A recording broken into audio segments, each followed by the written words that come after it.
Le gouvernement a fait un briefing sur les manifestations à Goma contre la présence des forces armées étrangères. Pour Patrick Mouyaya, pour l'heure, aucun élément de la police rwandaise ne se trouve sur le sol congolais.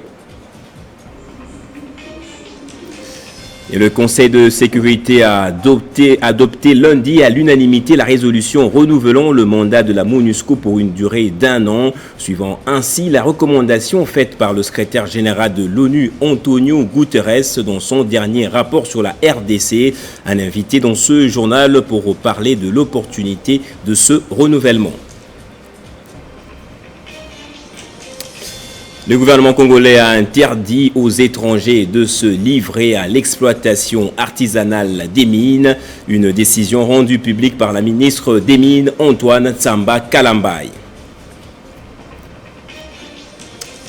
Et en sport, la CAF vient de couper court sur les tergiversations sur la tenue de l'organisation de la Coupe d'Afrique des Nations. Patrice Motsepe a confirmé que le coup d'envoi sera effectivement donné le 9 janvier. Bienvenue à vous tous, mesdames, messieurs, et merci d'être avec nous sur Télé 50. 2 morts, 6 blessés et 3 armes emportées, une dizaine d'interpellations. C'est le bilan des échauffourées qui ont opposé les manifestants et la police nationale congolaise hier à Goma lors de la journée ville morte initiée par la société civile et de mouvements citoyens. Ces organisations protestaient contre une éventuelle arrivée des policiers rwandais pour sécuriser la ville de Goma. Voici c'est à quoi a ressemblé la ville de Goma toute la journée de ce lundi. Route barricadée par des pierres, des pneus brûlés sur la chaussée. Voilà la conséquence de la journée ville morte initiée par les mouvements citoyens pour dire non à l'entrée sur le sol congolais de la police étrangère et plus précisément la police rwandaise à Goma. Cette journée ville morte s'est transformée en manifestation de colère. La police a fait usage de balles réelles et gaz lacrymogènes pour disperser les manifestants. Le bilan dressé par la police est lourd. Des policiers et civils blessés et des morts enregistrés. Pour éviter qu'un petit groupe prenne nos compatriotes tous en otage, que nos compatriotes marchent selon le vœu de ce petit groupe de dictateurs, nous avons déployé nos policiers, comme vous le savez, depuis 5 h du matin, sur tous les axes, pour pouvoir laisser les bons citoyens vaquer à l'œuvre d'occupation. Fantastiquement, depuis cette heure-là, 30 minutes après le déploiement des policiers, nos compatriotes qui ont appelé à la ville morte se sont lancés sur les policiers. Au cours d'un point de presse animé le même lundi à Goma sur cette situation, le porte-parole du gouverneur militaire du Nord Kivu dénonce l'usage des armes par les manifestants. Puisqu'il y a aussi 3 armes de guerre qui ont été emportées, alors ce sont des actes qui ne resteront jamais impunis pendant cette période de l'état de siège. Tous ceux qui empêcheront le bon déroulement des activités, tous ceux qui seront surpris en train de troubler l'ordre des choses en cette période de l'état de siège où toutes les manifestations de quelque nature que ce soit sont strictement interdites, subiront la rigueur de la loi. Même si on ne vous a pas travaillé aujourd'hui, et je m'adresse là à Lucha et à Véranda Mouchanga, on vous aura. Rappelons que jusque-là, aucune présence d'une police étrangère n'est encore signalée à Goma, précise le gouvernement provincial. Et justement, en point de presse, le porte-parole du gouvernement a appelé à un rassemblement contre les fake news avant de préciser qu'il n'y a ni policiers ni militaires rwandais à Goma. Patrick Mouyaya est revenu également sur les bavures policières des derniers jours. On écoute un extrait du briefing. Le procès en flagrance qui a commencé aujourd'hui. Je vous informe que les agents de la police judiciaire de parquet ont été appréhendés. Ceux qui ont offert ces tristes spectacles autour du gouverneur Atouma Kibwana. Je vous informe aussi que ceux qui ont, et je l'ai annoncé hier dans la soirée, que le commissaire responsable du groupe des GMI, du groupe Ouest de la police, qui a été à la base des incidents hier, a aussi été interpellé.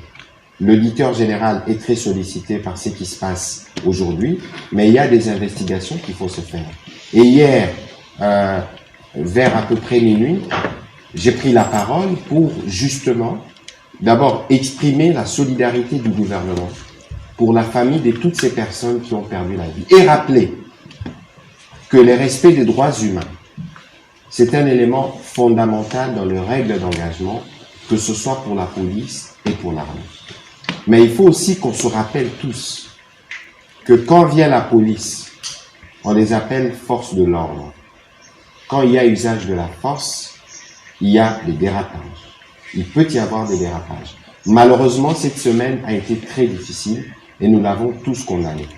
Ici, il faut éviter de faire une généralisation et de monter la peur dans la population au contact avec les policiers. Au contraire, nous allons travailler étroitement, et c'est pour ça que vous voyez régulièrement, je me fais accompagner des porte-paroles de l'armée et de la police, parce que ils méritent notre soutien. Et nous allons travailler dans l'avenir pour voir comment améliorer les rapports qui existent entre les civils, d'une part avec les policiers et d'autre part avec les militaires, car c'est sur eux que repose la responsabilité de notre sécurité et de notre pays. Et ouvert hier lundi, le procès en flagrance du meurtre de Olivier Mpunga se poursuit ce mardi à l'auditorat militaire. La justice veut voir clair sur les circonstances de la mort du jeune Congolais de 32 ans décédé alors qu'il était en détention dans un commissariat de la police. Les images largement partagées sur les réseaux sociaux lui montrent ligoté et torturé par les éléments de force de l'ordre. La MONUSCO reste encore pour une année sur le sol congolais. Le Conseil de sécurité des Nations Unies a prolongé hier à l'unanimité son mandat, suivant ainsi la recommandation faite par le secrétaire général de l'ONU, Antonio Guterres, dans son rapport dernier sur la RDC. La mission de stabilisation des Nations Unies en RDC essuie pourtant des critiques quant à l'efficacité de ses actions sur terrain. Portée par la France, la résolution du Conseil de sécurité a adopté à l'unanimité des 15 membres du Conseil de sécurité qui prévoit le maintien jusqu'au 20 décembre 2020. Au total, 14 160 militaires et 2001 policiers sont spécialement les effectifs qui restent globalement stables. Mais le Conseil de sécurité demande aux casques bleus de se concentrer plus dans l'est de la RDC et d'accentuer leurs opérations conjointes avec les forces armées de la République démocratique du Congo, en mettant en avant la nécessité de respecter les droits humains et le droit humanitaire international. Le Conseil de sécurité de l'ONU appelle à des opérations conjointes et efficaces entre la MONUSCO et les FARDC. En outre, la résolution prise lors de la réunion souligne 3 priorités: la concentration des forces de la MONUSCO dans la province de Kivu et Ituri, du Tanganyika dans le sud du pays, et de consolider son empreinte au sud Kivu, les 3 provinces où un conflit actif persiste à l'est de la RDC. Notons que le nord Kivu et l'Ituri sont depuis début mai sous état de siège. Une mesure exceptionnelle qui a donné les pleins pouvoirs aux militaires, mais qui n'a pas permis jusqu'à présent de stopper les exactions de groupes, en mettant en avant la nécessité de respecter les droits humains et le droit humanitaire international. Le Conseil de sécurité a par ailleurs appelé à des opérations conjointes accrues. Toujours dans ces régions, l'armée ougandaise, avec l'accord du président de la RDC, Félix-Antoine Tshisekedi, mène depuis le 30 novembre des opérations militaires contre les positions rebelles ADF. Cette intervention de l'Ouganda en RDC voisine n'est pas mentionnée explicitement dans la résolution.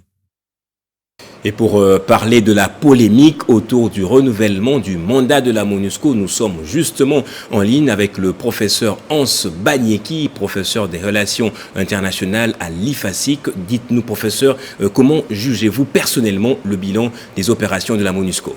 Quant au bilan, je n'irai pas à l'encontre de ce que pense le Congolais. Nous sommes tous d'avis que le bilan est mitigé.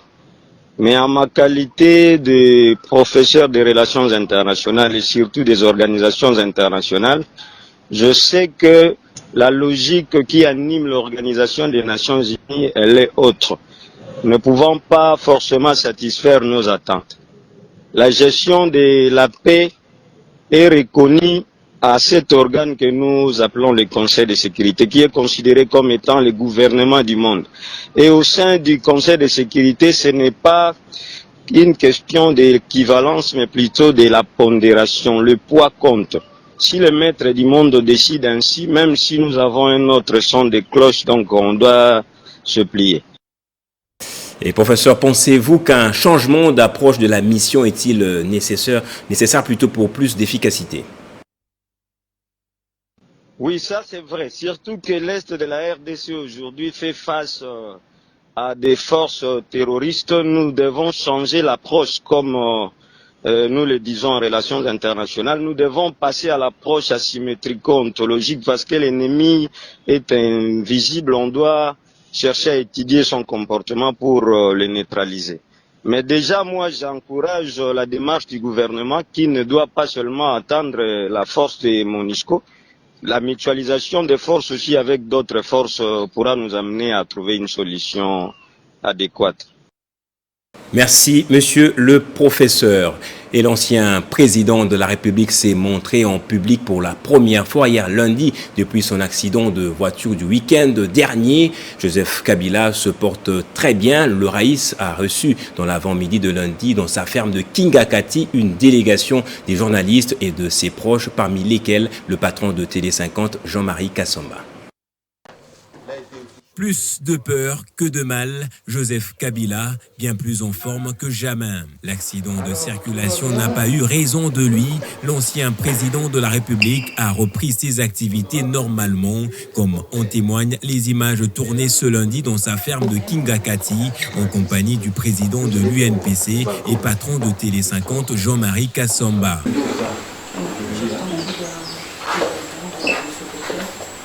Avec son sourire qui ne le quitte jamais et très détendu, Joseph Kabila a échangé longuement avec ses hôtes et a même posé sur des photos avec quelques-uns.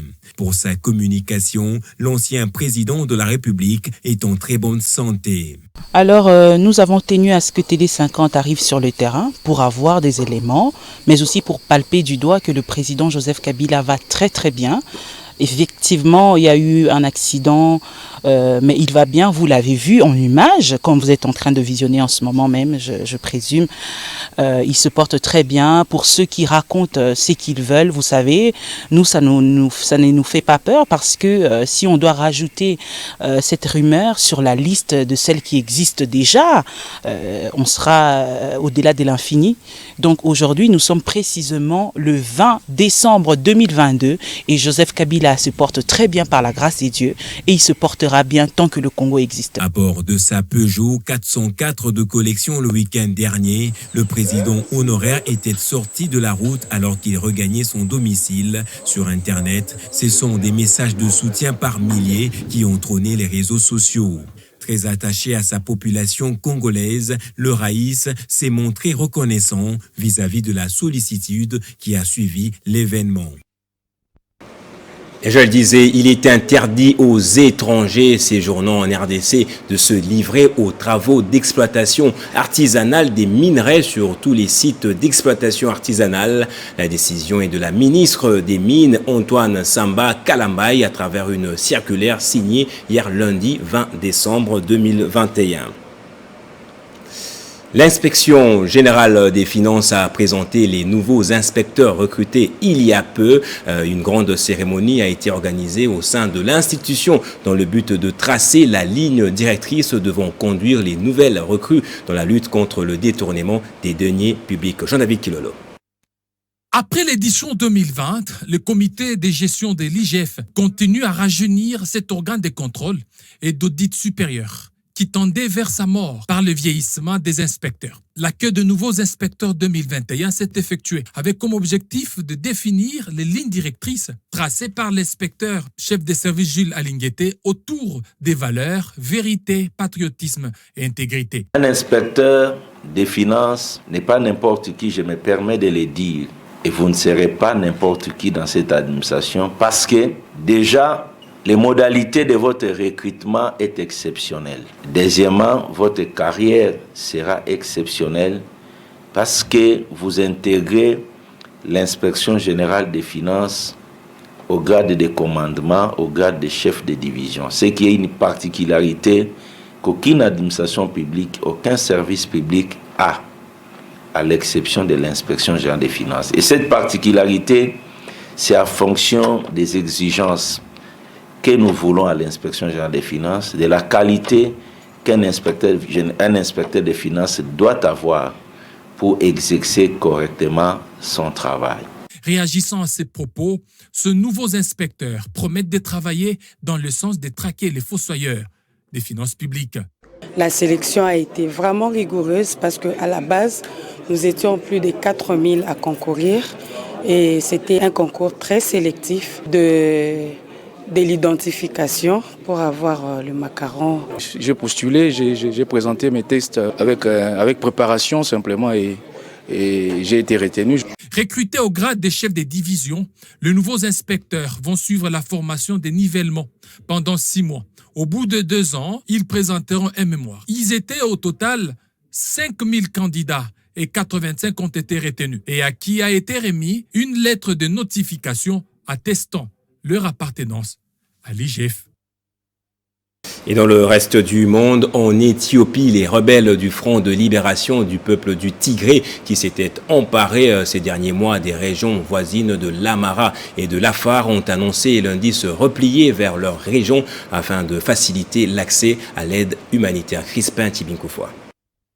Cette annonce ouvre une nouvelle phase des conflits meurtriers qui opposent depuis plus d'1 an les forces pro-gouvernementales aux rebelles tigréens et à leurs alliés.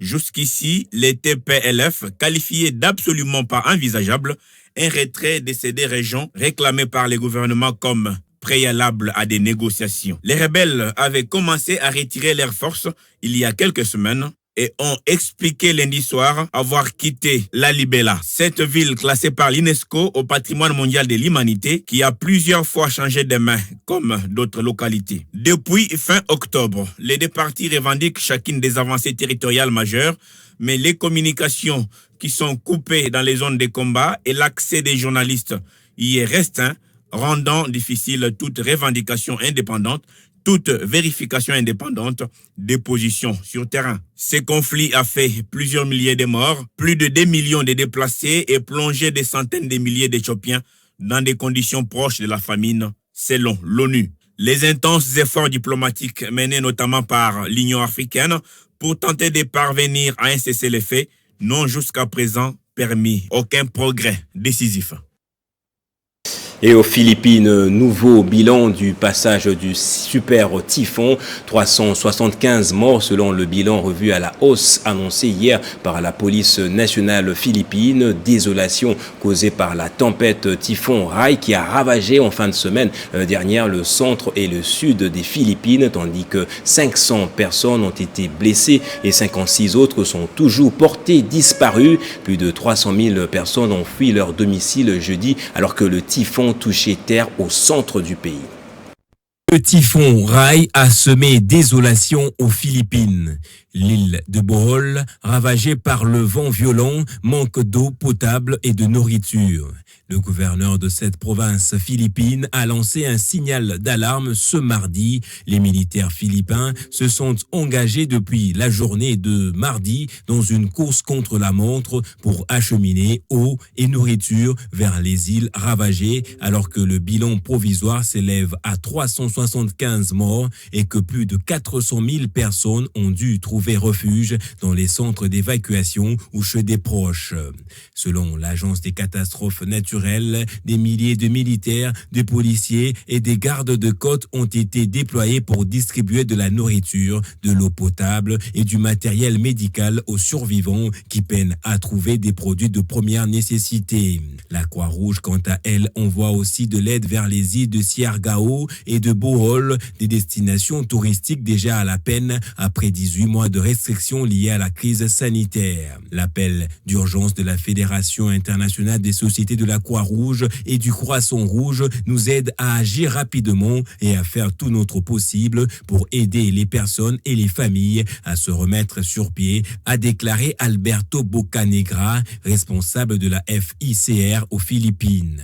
L'organisation a lancé un appel aux dons afin de récolter 22 millions de dollars pour les aides d'urgence et de reconstruction. Le Royaume-Uni s'est engagé à faire un don à la FICR. Rai est particulièrement tardif dans la saison, la plupart des cyclones tropicaux dans l'océan Pacifique se formant entre juillet et octobre. Les scientifiques alertent depuis longtemps sur le fait que les typhons deviennent de plus en plus puissants à mesure que le réchauffement climatique s'accélère Clair. En sport, cette fois pour terminer, Gianni Infantino a évoqué plutôt hier à Zurich la possibilité d'organiser la Coupe d'Afrique des Nations au mois d'octobre si la réforme du calendrier mondial de 2023-2024 proposée par la FIFA est adoptée. Déjà la prochaine édition de cette CAN prévue au Cameroun au mois de janvier a fait l'objet de plusieurs reports et c'est hier que le président de la CAF a calmé le jeu. Patrice Motsepe a précisé que le coup d'envoi de cette CAN sera bel et bien donné le 9 janvier. Christian Boukaya. Il a mis fin à toutes les polémiques autour de la Coupe d'Afrique des Nations qui devra se jouer au Cameroun au mois de janvier et février. Très attendu au pays des Paul Biya hier, le président de la CAF, Patrice Motsepe, s'est exprimé en des termes clairs sur le maintien de la CAN au Cameroun en précisant que le coup d'envoi sera bel et bien donné le 9 janvier 2022. My message when we closed was we will all meet in a few weeks' time in Cameroon. Nous serons tous présents au Cameroun dans quelques semaines. C'est pour le Camerounais et les Africains. Je suis si fier et excité du travail effectué. On peut se rendre compte de l'ampleur des engagements pris pour que les problèmes évoqués ces derniers jours soient réglés. Mon message est pour l'Afrique et pour le monde. Nous allons organiser cette CAN en partenariat avec le gouvernement du Cameroun, le peuple du Cameroun, la CAF et le nouveau président de la fédération camerounaise, Samuel Eto'o. Nous sommes prêts à montrer au monde le meilleur du football africain, le meilleur de l'hospitalité africaine. Ce sera une CAN réussie, la plus réussie de toutes.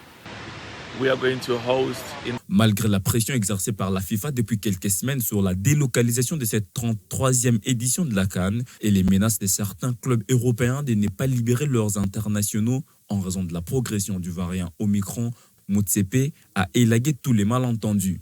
I was very honored to welcome the minister Nous devons croire en nous. Nous devons cesser d'être négatifs et sceptiques sur nos propres capacités. Parfois, nous sommes excessivement critiques vis-à-vis de nous-mêmes. Si nous-mêmes n'avons pas confiance en les Africains, qui aura confiance en eux? J'ai confiance en mes frères. Je suis impatient. Je suis fier, très fier d'eux, du gouvernement, de mon vieux Eto'o, du vice-président de la CAF, de mon frère Véron Mosengo Omba. Notre génération doit être celle qui croit en les Africains. Nous pouvons organiser une compétition de football aussi qualitative que celle organisée en Europe et ailleurs dans le monde.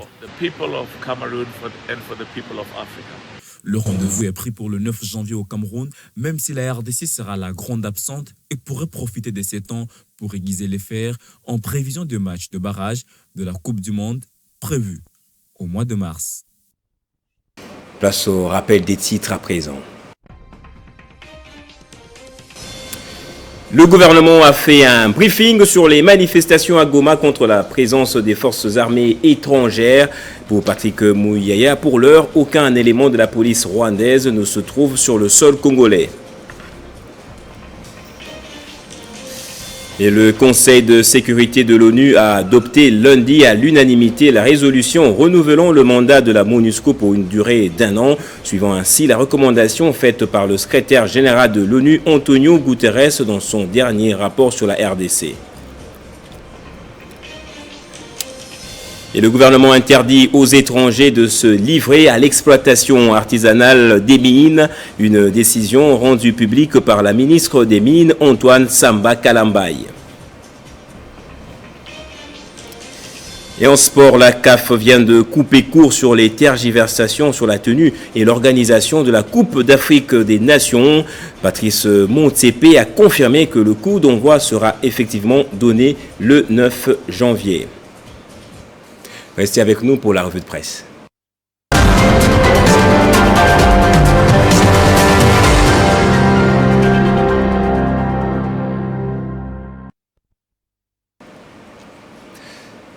Place à la revue de presse à présent et c'est avec Bédrine Kenge qui fait son entrée de l'autre côté du studio. Bonjour et bienvenue à vous Bédrine. Bonjour Gaëtan Kouabourondi et merci. Alors, les sites ont consacré leur une sur la réponse du gouvernement face aux manifestations contre l'arrivée des policiers rwandais sur le sol congolais. Effectivement, Gaëtan, il n'y a pas de présence policière policière rwandaise, je précise, au pays, a affirmé le porte-parole du gouvernement Patrick Muyaya hier lors d'un briefing animé conjointement avec les responsables de la police et de l'armée, cités par La Prospérité. Pour lui, cette fausse nouvelle relève d'une manipulation et d'une mauvaise volonté de quelques compatriotes qui tâchent de nuire aux efforts fournis par les autorités congolaises, a-t-il ajouté. Sans aller par le dos de la cuillère, le ministre de la Communication a précisé que les fake news sont à la base des événements à Goma, à en croire au capinews.net. Il a donc appelé les uns et les autres à combattre de fausses informations pour sauver des vies. Et relayant la même information, congoprofond.net renchérit que Lucha et Veranda Muchanga vont trouver l'État sur leur chemin après avoir violé la loi, assène le général Richard Kassonga des FARDC. Et Casinfo.ca de son côté rapporte que le bilan de manifestations contre la prétendue arrivée de la police rwandaise sur le sol congolais fait état de 4 personnes tuées. Donc les bilans s'est alourdi et entre-temps, le mandat de la MONUSCO Gaëtan vient encore d'être renouvelé pour 1 année, alors que le gouvernement de la République et l'émissaire de l'ONU, Bintou Keïta, a préparé les départs progressifs de la MONUSCO, pointe cette fois-ci élection.net.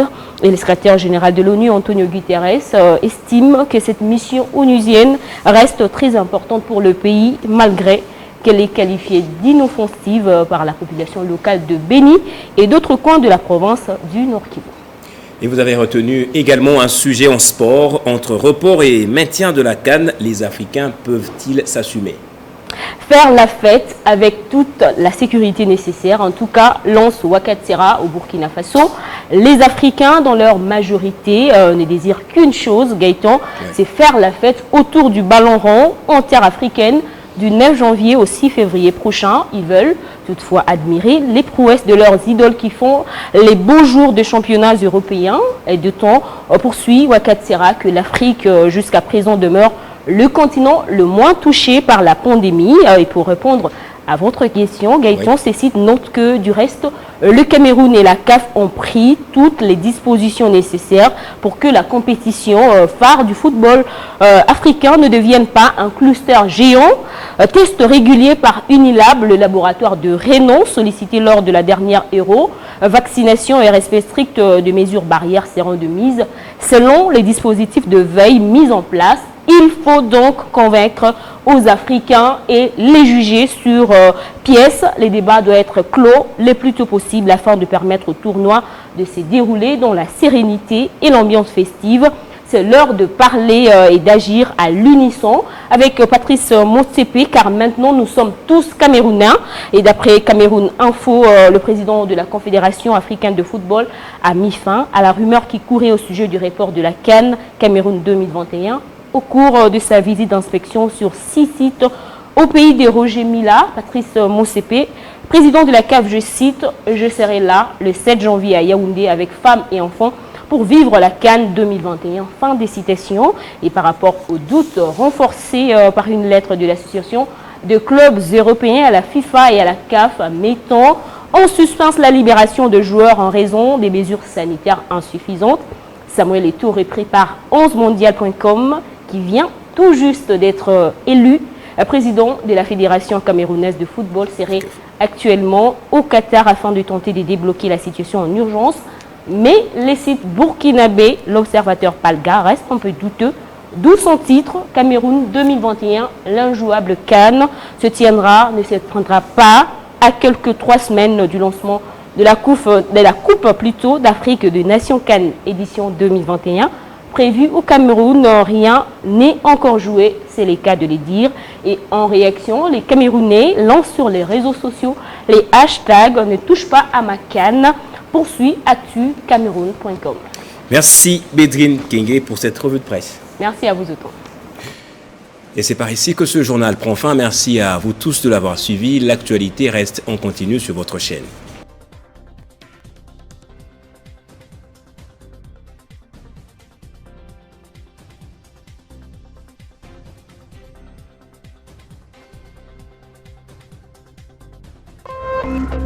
Téléchargez les infos Télé 50 sur www.télé50.cd.